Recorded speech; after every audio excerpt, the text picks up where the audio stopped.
Hello. Good morning, good afternoon, good evening. I want to welcome all of you who have joined us from locations far and wide for this webinar. We have visitors from Europe, Australia, Canada, US, and Ukraine. Welcome all. My name is Aneta Helfko in Ukrainian, and I have the honor to lead the Ukrainian Catholic University Foundation here in the United States. Our sole mission at the foundation is to raise funds, friends, and support for this amazing institution of higher learning, the Ukrainian Catholic University, or as you'll hear us refer to it, UKU, using the Ukrainian acronym and the pronunciation of the Ukrainian acronym. Fundraising is important for UKU. As a private university, it receives no funding from the government. Tuition only covers about 40% of the operating budget, and many students do receive financial aid. So you can appreciate why we're so grateful to all of our supporters who provide vital financial support. However, today is not necessarily about fundraising. Today, we come together again to mark the end of the fourth year of war since the full-scale invasion, and 12 years since the Revolution of Dignity, the annexation of Crimea, and the escalation of fighting in the eastern regions of Ukraine. Today is the first day of the fifth year of war. And on top of it, now we're also faced with a tumultuous and even more confusing global political arena. However, even amid all this turbulence and chaos, I think you'll see today that the Ukrainian Catholic University truly serves as a beacon of stability and hope, and a shining example of innovation, perseverance, resilience. It continues to deliver a world-class educational experience and develop empathetic and ethical leaders for Ukraine's civil society. And among these incredible challenges, I think you'll see how UKU is not just surviving. It's thriving, it's flourishing, innovating, leading. And that campus, it has its own special energy because of this leadership that they provide. I recently returned from a 2-week trip to UKU, and that energy, that what I call the magic of UKU, was palpable. And so before we get on to the key topic of the moment, I just want to make sure that I cover a few housekeeping notes. We have about 1 hour of program prepared for you, and that includes a Q&A at the end.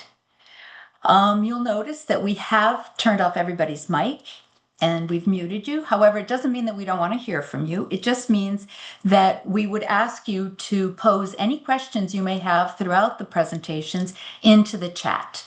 We will try to address all the questions that come through. Some of them may be addressed directly in the chat, and others we can address in the Q&A session live at the end of the seminar. All right, then, so let's get started off. And the first person I have the pleasure of introducing is really a brief video greeting from Metropolitan Archbishop Boris Gudziak, president of UKU, a true visionary leader, and the founding rector of UKU in its current chapter of its long and rich history. So. Dear friends, greetings from the UKU campus, from the newly redone building on Svitsitskoho Street, where in this frigid winter, the aggressors are trying to use the season and the weather to beat down Ukrainians. It has been below 0 degrees Fahrenheit, 17 below centigrade, but the people remain warm in their hearts. In the last 10 days, I've been to 10 cities, and UKU graduates in so many different places are involved in supporting the population. Here at the university, there's a vibrant program for veterans, the healing of body, soul, mind, and also sharing skills that will help the heroes, those who have sacrificed their health to move forward and rebuild the country.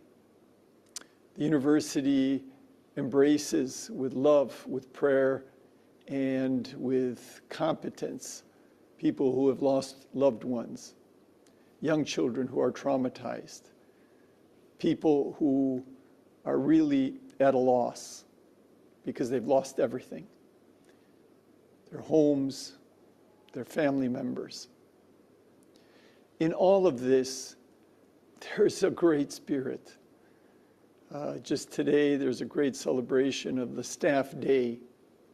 That's on February 2nd, the Feast of the Presentation, and singing, embroidered shirts, embraces. I wish you could be here. But when we meet, we'll be able to share more of this story of courage and valor, of service and great love.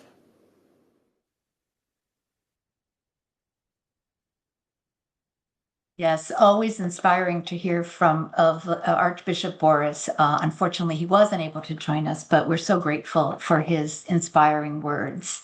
So you've now heard from the founding rector of UKU, and now it's my great pleasure to introduce you to the current rector of UKU, an esteemed academician in applied sciences and philosophy with over 25 years tenure at UKU. Dr. Taras Topko has proven himself to be a skilled lecturer, administrator, leader, strategic thinker, and I'll add on a personal note, a really wonderful human being. As the leader of the university, Taras will briefly share with you his perspectives on meeting the moment in Ukraine. Thank you, Annette. Yeah, good morning, good afternoon to everyone. It's really a pleasure for me to be with you today and to share, my greetings and some of my thoughts. Annette has already mentioned that today is the first day of the 5th year of the full-scale Russian invasion into Ukraine, and as you can imagine, the war has already left its mark on every Ukrainian family. Just imagine that, this year, 17 years old girls and boys will come to UKU whose entire conscious life was evolving during the war. Basically, who do not remember life without a war. We see how much, anxiety surrounds us, and people, I will be honest with you, people are very tired and even, sometimes exhausted, but not desperate. And no wonder that every Ukrainian institution, including, our university, faces the questions how to mitigate the destructive impact of the war, how to foster resilience, how to support people's recovery, and how to heal the wounds of war. And we strongly endorse here the call of the First Lady of Ukraine, Olena Zelenska. I quote, "First help people to recover, and then they will help to recover and rebuild everything else." So I assume that a colleague of mine, Oleg Romanchuk, will speak mostly how UKU helps to heal the wounds outside of UKU. But to help others, UKU should be a place of strength too, for our students and their families, for faculty and staff, for alumni and donors, for veterans and their loved ones. Thus, over the last year, we implemented a program of holistic care for employees. It's really comprehensive initiative, not a one-time action. For example, just one example, to stimulate care for their health, we presented each staff member, and these are over 800, with a $100 certificate to cover services in UKU Medical Clinic. We have also implemented a comprehensive mental health program for students and staff. We strengthened mental health counseling centers, included relevant disciplines in educational programs, introduced mentoring, and taught faculty to identify and properly respond to the psychological needs of students. And this is, again, not just a set of separate steps, but part of the university's DNA now. UKU's leadership in this field led to its invitation by the National Coordination Center for Mental Health to launch a university consortium advancing mental health reform in higher education. A few years ago, we established an office for veterans and their families, and last year we developed a dedicated veteran policy. We designed special measures for hiring, adaptation, professional development, and ongoing support of veterans at UKU. Another example, we don't simply involve employees, family members in our community life from time to time. We work on this through a dedicated family policy now. Having such policies builds resilience. It creates a sense of stability because the future is built then on principles, not just on today's needs.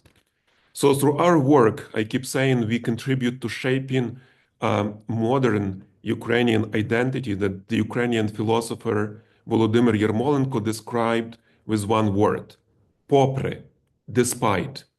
We showed that life is possible despite the presence of death, that love is possible despite the presence of hatred, that joy is possible despite the presence of suffering.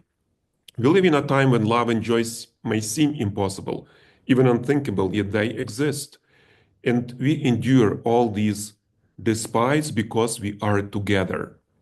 So let us cherish this being together. Thank you for your ongoing solidarity and support during the war. Your solidarity and friendship really mean a world to us. Thank you. And Thank you God so bless. much. Yes, thank you, Tarasa. Thank you for those moving words and that insight into what UKU is doing to really ensure that its students study and can study safely and can continue to develop and flourish because we're counting on them as the future leaders of Ukraine. And so now we'll move a little bit on to the specific topic of today. And I'd like to share with you a video that really does talk about how UKU responded to the war and how it initially started to meet the moment. And then we'll continue to talk about how UKU continues to meet the moment. Education means something different to every one of us. It's a chance to grow, to solve problems, to invent, build, and excel. But here at Ukrainian Catholic University, academic achievement aligns with a deep purpose. As the first Catholic university on post-Soviet territory and the leading independent university in Ukraine, their mission never wavers. In every academic program, students are taught a core idea: to empathize with those in need and take responsibility to improve the human condition. And UKU education is rooted in service. Their students learn to serve others, to take their education to the world. So when the world came to them, they were ready. Undaunted, they volunteered. They provided refuge, supplies, and healing. They served their fellow citizens. They served their country. And remarkably, they never stopped learning. In between air raids, in basements, and in many service learning models, they continued to bring their lessons to the places where they could learn the most, and to places that needed it most. They understood that not if, but when the war is over, educated, ethical, and passionate individuals will be a leading force in rebuilding Ukraine. Because of what UKU does here, they will be ready.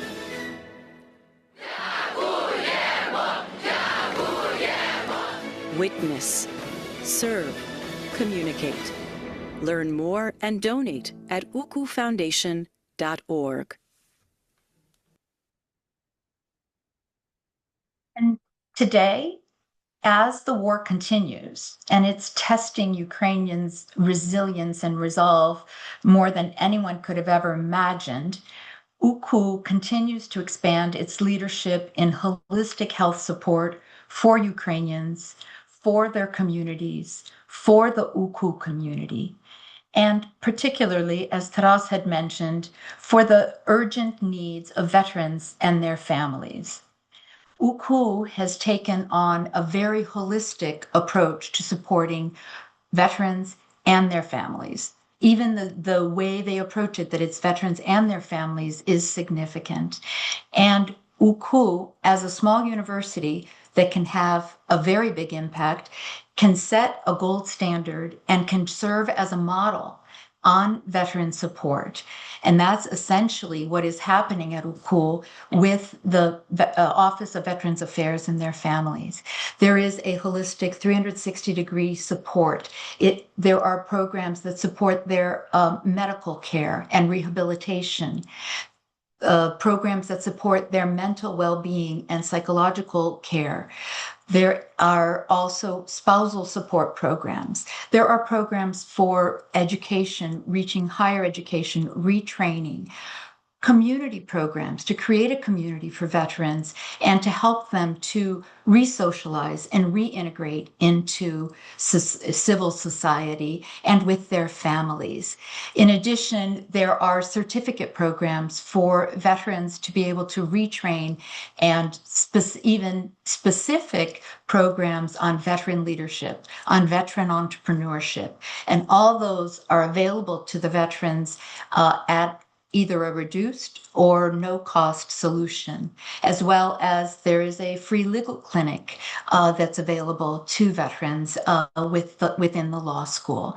So UKU is really leading the way, and through this alliance of universities that Taras referred to, they're also sharing their learnings and their knowledge and amplifying the impact of the work that's happening right here at UKU. And in addition to that, UKU is taking a similar approach to shaping the national response to the war's psychological and physical tolls, educating professionals, advancing research, and delivering trauma-informed care that's grounded in human dignity and faith. And the person at UKU who's really leading that effort is going to be our next speaker. Dr. Oleg Romanchuk is a psychiatrist and a psychotherapist, a child and adolescent psychiatrist. He's the director of the Mental Health Institute at UKU and the Ukrainian Institute of Cognitive Behavioral Therapy, as well as the founder of the charity fund Kolo Simyi, which means family circle. But Dr. Romanchuk also is recognized as one of the leading professionals in Ukraine in terms of mental health and well-being. And he has worked with the First Lady and has worked to bring in national programs, community programs, UKU community programs, and support for veterans and their families. So without any further ado, I introduce you to Dr. Oleg Romanchuk. Dear friends, war brings destruction and suffering.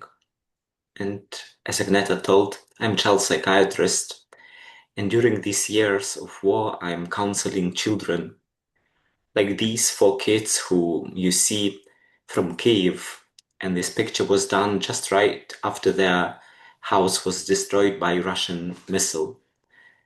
I see this suffering brought by war in lives of children who lost their parents, who lost their cities, their homes, their land. Children who need to spend nights at shelters. And looking into hearts of these children and of other people in Ukraine, we are definitely aware of negative impact of war on our psychological functioning. War brings stress, war brings suffering, grief, anxiety about future. And it takes so much, it takes our energy, it takes our health. And we also recognize that, coming from research, that there is risk that war will have long-term impact that might be increase in PTSD, in depression. It can survive in transgenerational trauma. But my today's presentation is not about, I do not want to speak about horrors of war, and I do not want to speak about negative things that might happen. I really want to speak about hope. And hope is coming from our deep knowledge that we are not powerless. When humans meet trauma with resilience, they can withstand. And instead of PTSD, we can have post-traumatic growth. But we need to respond. And resilience takes a lot of work. And that's our national priority. I think from the first days of full-blown invasion, we were aware that resilience will be key paradigm that we need to work with. Like this Ukrainian soldier in Mariupol, looking in this darkness of war for the ray of light, we were aware that as nation, as people, as families, we need to look for the power of light, of love, of strength, of solidarity that can preserve our humanity, that can protect our mental health, that can protect our relationship, so we can really withstand and revive. And so it became kind of focus of our whole work at national level, this idea of fostering resilience, not just waiting to heal mental health disorders caused by war, but first of all, preventing them. And at national level, that gave birth to National Mental Health Program that was initiated by Olena Zelenska, First Lady. And this National Mental Health Program was really focused not just about one component. It was focused about building holistic national mental health system that brings mental health care everywhere, to families, to universities, to schools, to workplaces, to army divisions, to developing strong institutions that treat mental health disorders, that do research, that train professionals. And for many years, like for 10, 15 years, we were trying to move reforms in Ukrainian mental health. And I must say sincerely that during last 4 years, there was biggest progress in doing the most important mental health care reforms in Ukrainian history. Our mental health system that has strong impact of Soviet times has became really to transform into human-centered, biopsychosocial, resilience-based. And we have done some very, very important steps forward to transform it.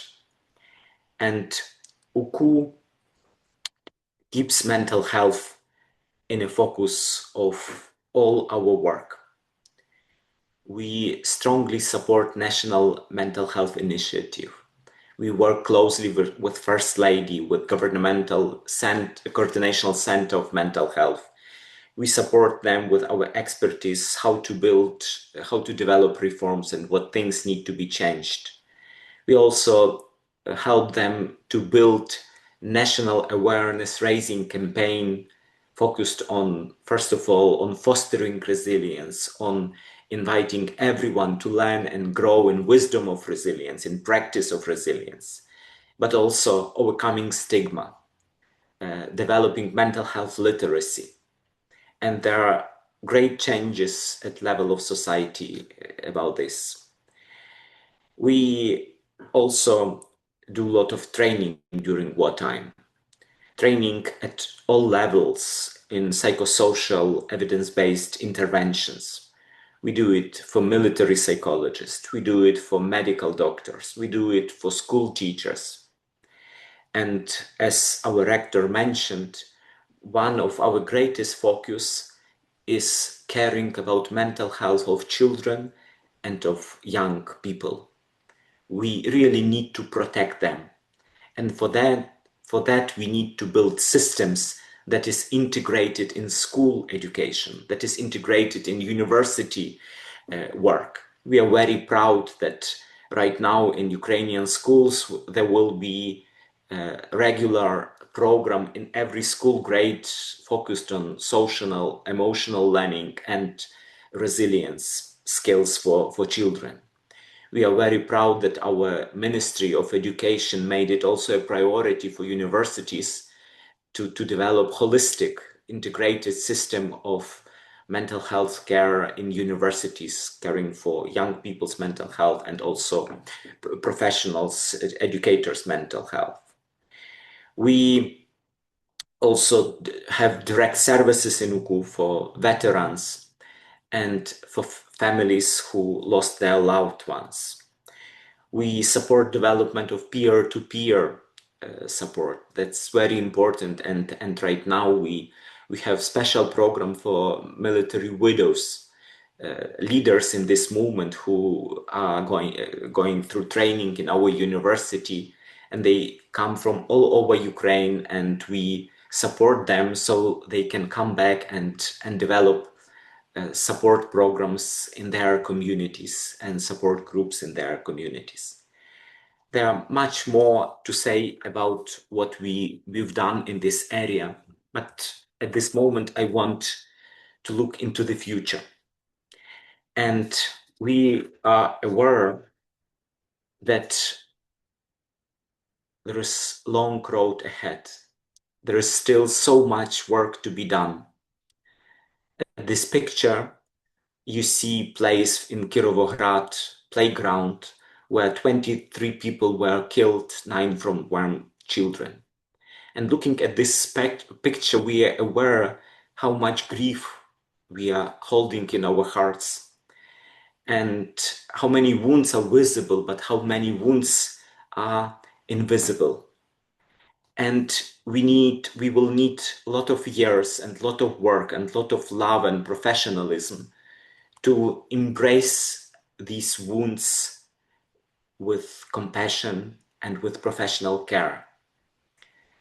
There is always temptation to hide wounds, to turn our eyes away, to say that time will heal everything. But from medical perspective, we know that infected wounds can bring serious problems in the future. So it will be of primal importance for our country really to take care of these wounds of war. And many of them will be invisible in our mental health. And we need to plan strategy to do that. We need to build long-term projects. And we need to be aware that collective trauma needs collective healing. It will be not just work of mental health professionals. As society, we need to become trauma-wise society. Society that develops culture of compassion, and society that has strength to embrace these wounds with compassion and support. That would be of prime importance. And UKU, I believe strongly, will need to do very important work to look at this together. We need to bring together politicians and sociologists, artists and politicians, journalists, lawyers, filmmakers.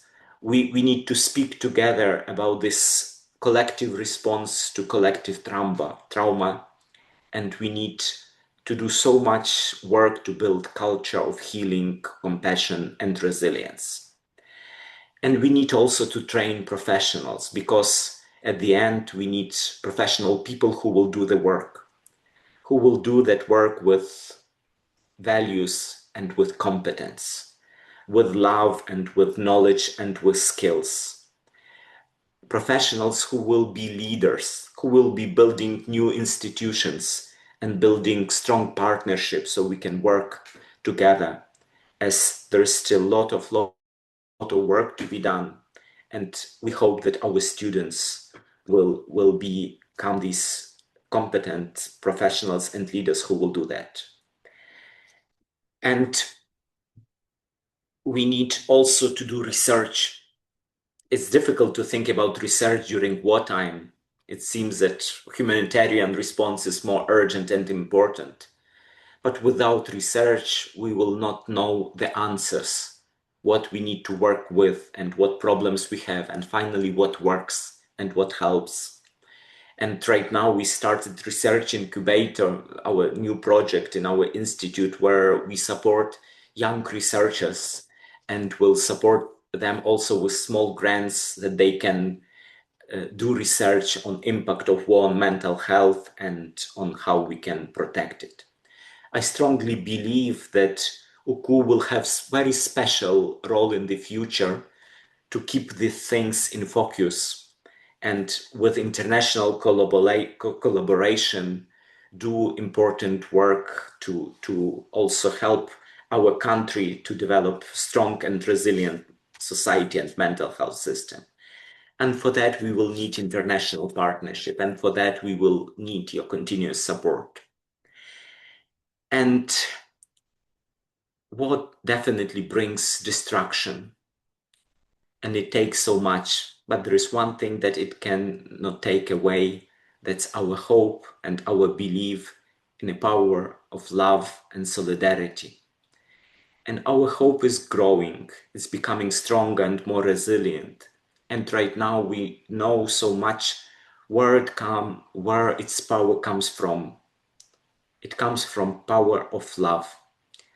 And I want to end with beautiful words of my dear colleague from UKU, Pavlina Orlova, whose husband died at battlefield. And she said these words: "When I see how much destruction brings war, right now, never as before in my life, I know what for I want to live my life. To love even more and to create life even more." And I think there is no more beautiful thing that we can all do together at this earth, to love and to create life. Thank you.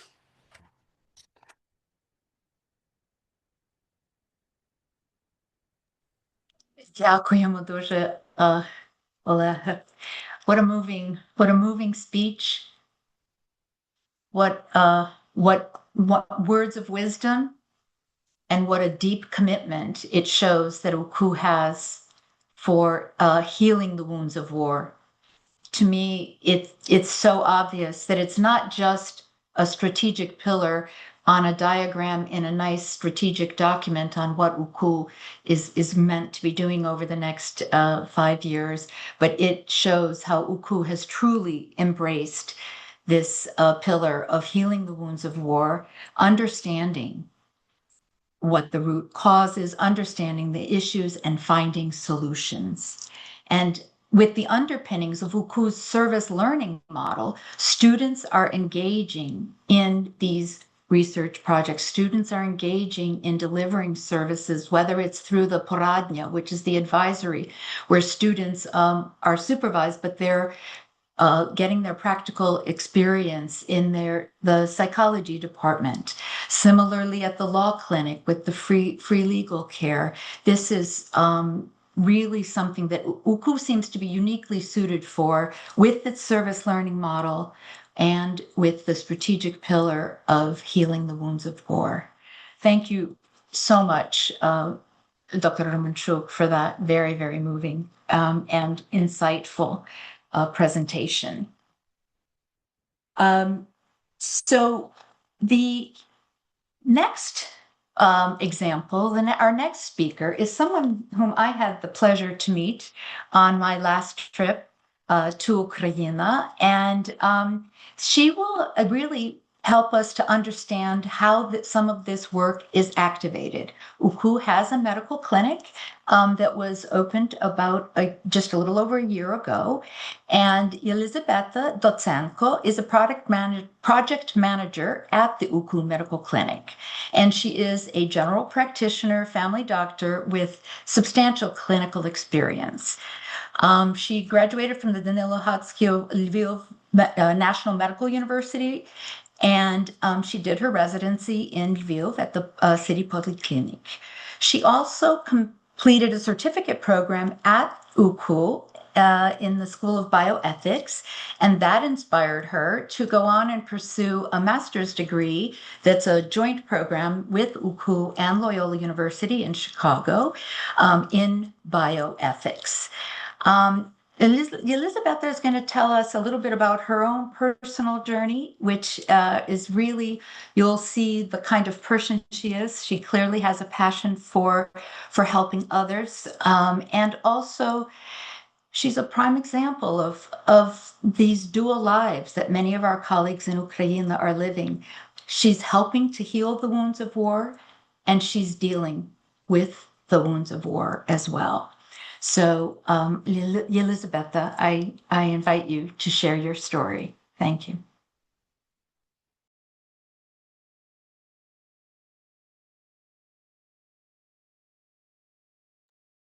Thank you for introducing. This is a pleasure for me. Sorry.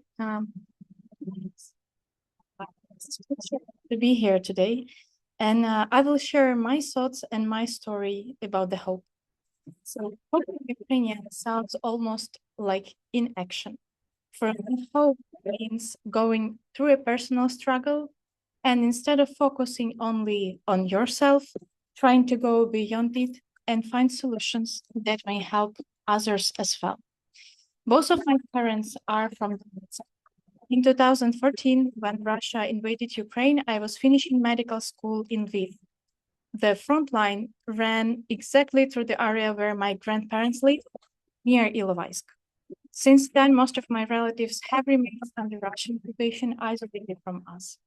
My grandmother has never met my children. At the time, I had just completed my residency in Lviv.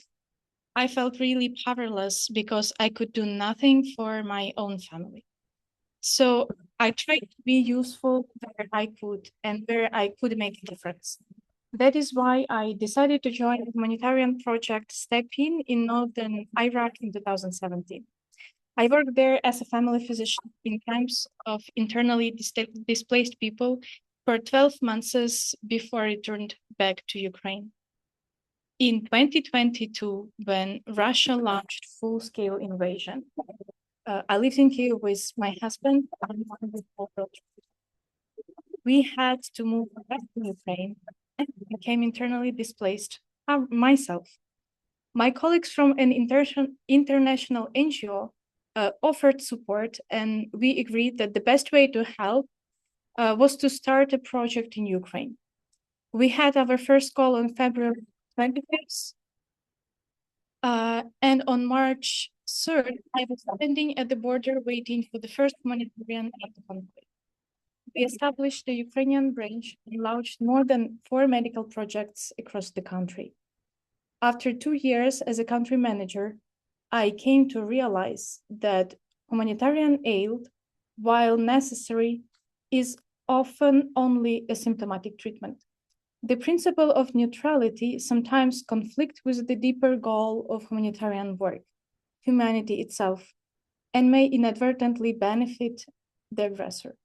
While completing my master's degree at Loyola in 2024, I studied war ethics and came to believe that humanity requires taking a stand and naming the aggressor. Strong defense and education are essential.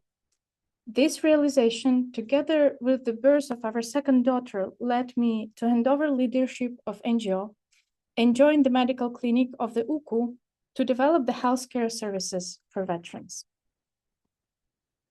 UKU is a national think tank that sets the direction for other universities. It was the first university in Ukraine to establish an Office of Veteran Affairs and now shares its experiences with others.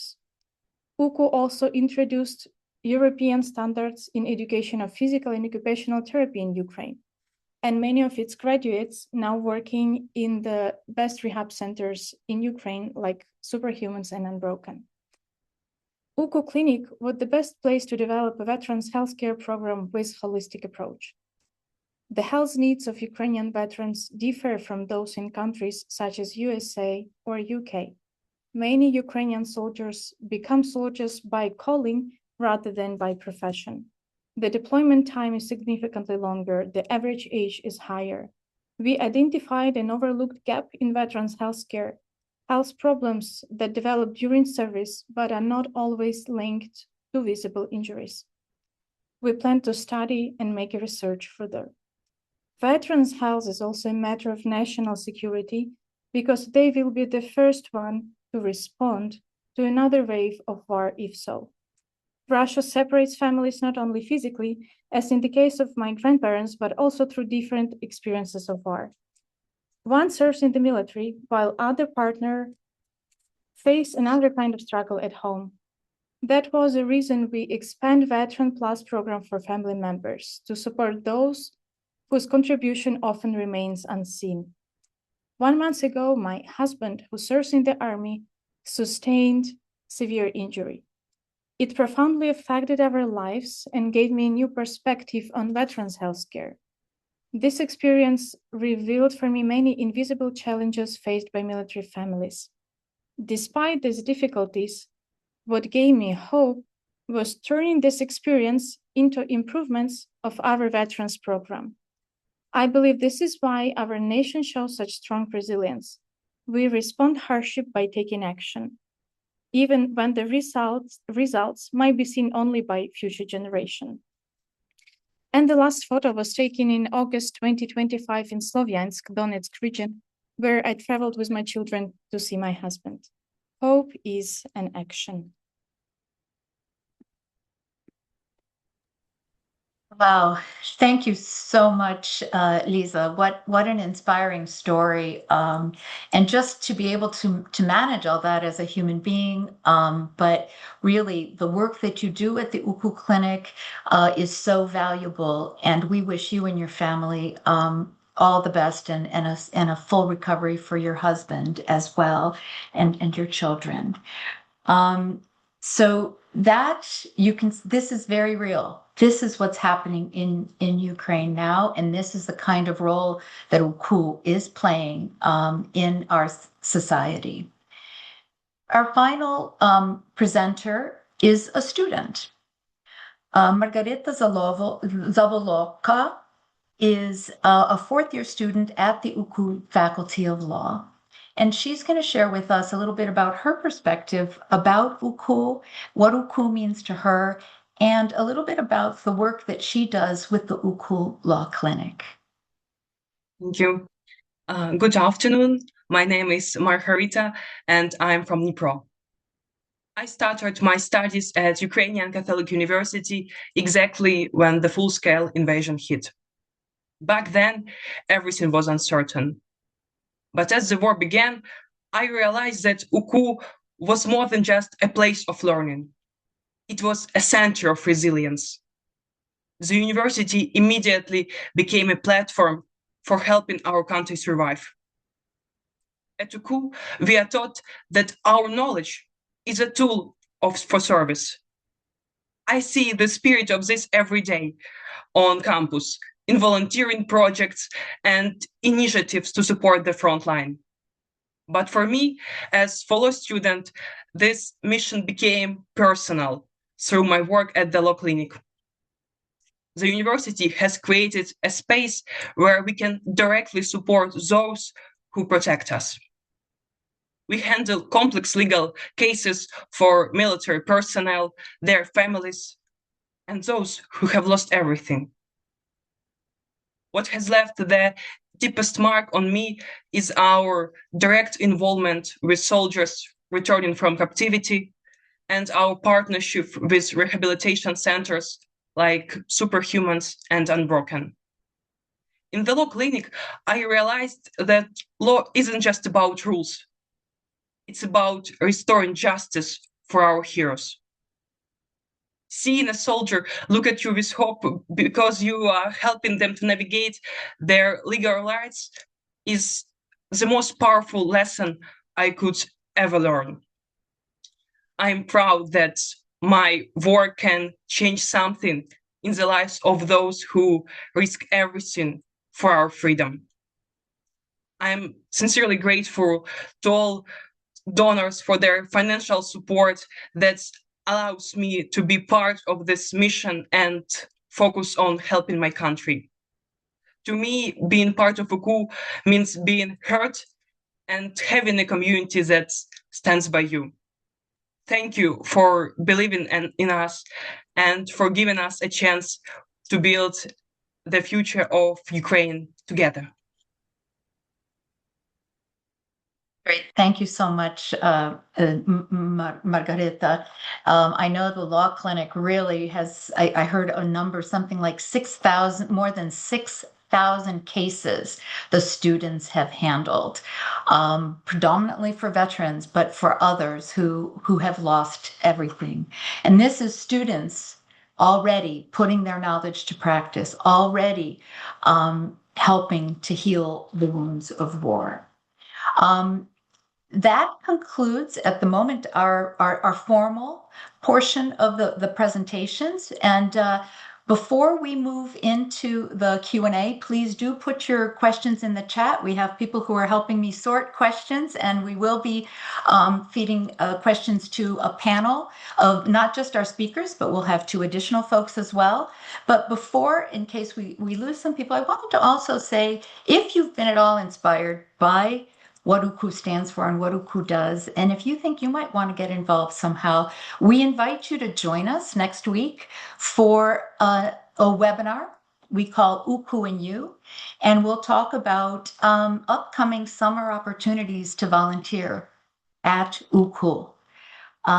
It's a program that's been going on for quite some time now, and even during the full-scale invasion, we have had volunteers from all over the world come to campus and work with the students on English language skills, on service projects, and or if anybody's interested in learning Ukrainian, you can hear about that as well. There's a wonderful summer school at UKU. So it's just a little plug for May 4th at noon. We also have another webinar called UKU and You. And if you are interested in supporting us financially, that would be great as well. And no matter where you are in the world, we have an organization that can help. And we will, at the end of this event, we'll show a slide that shows you how you can access, whether it's the foundation here in the United States, in Great Britain, in Canada, or in Ukraine. All right. So I want to thank all of you, and I would like to now move to the Q&A session. And in addition to the speakers that we had today, I would like to introduce you to Andriy Kashpishak. He is the head of the newly formed Office of Veterans and Their Families at UKU. He has been helping to drive and coordinate all the support and to make sure that the research is being done, the data is being captured, so that indeed there can be learnings that we can share with other universities and other organizations in Ukraine. He was a territorial defense brigade, and he volunteered and he served in the Ukrainian army. For the full-scale invasion, he was at PwC, but then he volunteered. He was injured, and while he was convalescing in the Kharkiv Military Hospital, he wrote a book about his experiences. He's since also founded a publishing company of Brielle, and he is really becoming quite a leader in the country on veteran support. So Andriy Kashpishak will join us. So if you have specific questions about the veterans, then please direct them to him. In addition to Andriy, we're joined by Lida Nikitin. Lida is a retired senior executive financial professional who also has been interested in adaptive sports and recreation, and has become really interested and helpful to us in the Veterans Program. She now spends most of her time in Ukraine. She's originally American, and she spends her time in Ukraine with her husband, and she volunteers at UKU with the Veterans Program. She started an English language club for veterans and their spouses, which has turned into, interestingly enough, a little bit of a support group once because they're enjoying the language skills, but they're also finding support by being together and having this common activity. So Lida has been kind enough to join us as well, as she is a volunteer, and I think she has an interesting perspective on any of these. So we will turn to the first question. It's to Dr. Romanchuk. The question is, what research would you prioritize first that still needs to be done? I think first of all, we need epidemiological research to better understand what is impact on trauma. We've done recently first research comparing mental health of children in Eastern and Western Ukraine and Central, and it was very interesting to discover, for example, that children in Western Ukraine have already quite high negative impact. So that speaks a lot that need is everywhere. We also have, for example, discovered that anxiety problems are much more prevalent than PTSD or depression that can also focus. We also discovered that mental well-being of children was so much connected to mental well-being of parents. So that also gives us very key ideas how much it is important to support parents and care about them. So these are just an example of what kind of impact epidemiological research can give us. And right now we have whole group discussing this question, what are priorities in research? So that's very important question also for us and for work. So please write if you are interested in collaboration. We'll be very happy to also to collaborate directly with you. Great, thank you. I have a question here for Andriy Kashpshak. Andriy, what would you say are, what is the role that UKU is playing, and what gaps does the Veteran Support Program fill compared to what is available in Ukraine today? Hello, everyone. Greetings from free Ukraine. Greetings from Ukraine that fighting at that moment, because, when we just talking here, my friends, our colleagues, our families are fighting at the front at that moment, because our war is very high intensive, and you know that we don't have it is not enough to have only professional army. So for example, as me, I was not choose to serve in army, I just choose to protect my country, and it's the most popular kind of story. And it is very important to understand that moment that when we just talking, my friends fightings and my family's fightings. And about the questions, as I mentioned, we at the most our army now is not professional. It our many soldiers is they was yesterday like financial specialist, like IT specialist, and many other professions. So it's very important to help them when they come back here to have a chance quickly received this knowledge which they lost during the service in army. So in our university in UKU, we have now at that moment 8 programs for veterans that helps them very quickly receive this knowledge and come back to professional or maybe starting new profession, and it's one of the best way to reintegration to civil life. Thank you. Yes, thank you. Thank you. Do we have any other questions, or do any of the other speakers feel like they would like to, Taras or Oleg or any of the other speakers feel they would like to make any final comments if we don't have any other questions?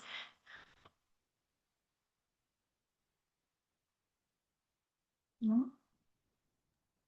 Maybe I will just, if I may, Yes. Aneta, I see in the flow of comments a remark about music therapy, and we have one of our projects is between a professor in psychotherapy, a psychologist, and a musician, professor in music at the Cultural Studies Department, where they have already had a series of events where they really discover the healing power of music to address uh, uh, different questions and to use it for group therapy. And it's very popular. There is a great response among UKU members, but also general population because it's open to the public as well. Great. Thank you for that, Tarasa. Before we conclude, I think I might just add one anecdote that kind of helped me understand this role that UKU is playing as a convener, as an innovator, as a leader. A trip about a year and a half ago when I was at UKU, I happened to be there when there was a conference that brought together psychiatrists, psychologists, social workers, and NGOs providing humanitarian aid. And I was really inspired by it, by the content. But what really inspired me is when I heard the dialogue, when I spoke to people during the breaks and during the meals, they said, each and every one of them said, I've never been to a conference like this that's a multidisciplinary conference. I have always gone to a psychiatrist conference or an NGO conference.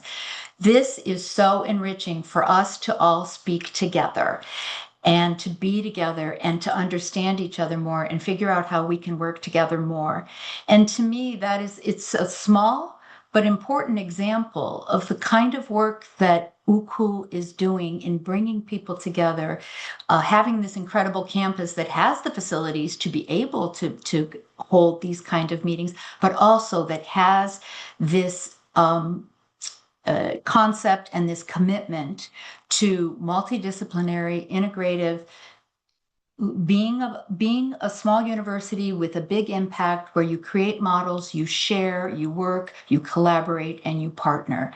And I think that's part of that magic of UKU that we cannot underestimate. And I think that's why I get so excited when I hear about some of the programs that we've talked about today, what Dr. Romanchuk talked about, the veterans program that Andriy is leading, as well as the work the medical clinic is doing. And so I hope that you also have been inspired by some of this and can understand a little bit more about what UKU is about and how, when you do support us, how you're helping to build the future, but you're already making an impact today.